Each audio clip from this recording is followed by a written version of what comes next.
জীৱন ভাল পাওঁ তোমাক। জীৱন এটি মিঠা শব্দ নহয়, কেৱল শব্দই নহয়, এটি মিঠা অনুভৱ, এটি মিঠা অনুভূতি।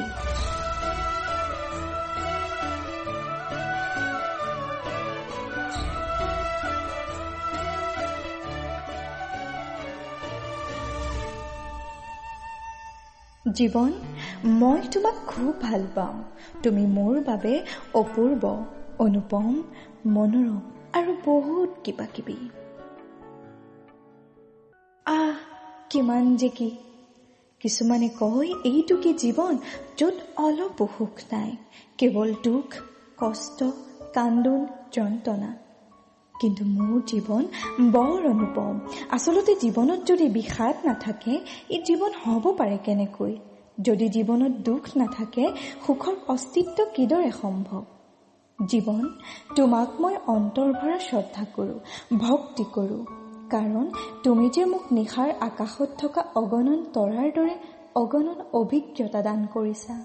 যদি মই দুখৰ বিপৰীতে সুখৰ জীৱন এটি উপভোগ কৰি থাকিলোহেঁতেন, তেতিয়া হয়তো মই জীৱনত বহু অভিজ্ঞতাৰ দুৱাৰ খুলি নিভৃত কোঠালিত প্ৰৱেশ কৰিব নোৱাৰিলোহেঁতেন।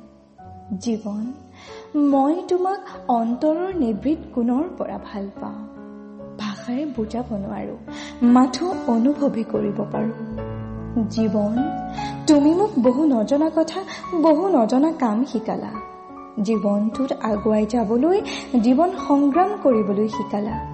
আনৰ কটু কথা শুনি নীৰৱে সহি থাকিবলৈ শিকালা। সকলো শিকি, সকলো বুজি আজি যেন মোৰ যন্ত্ৰণাবোৰৰ সৈতে এটি আত্মিক সম্পৰ্ক গঢ়ি উঠিছে। মই যেন একাত্মতা বোধ কৰোঁ যন্ত্ৰণাবোৰৰ সৈতে।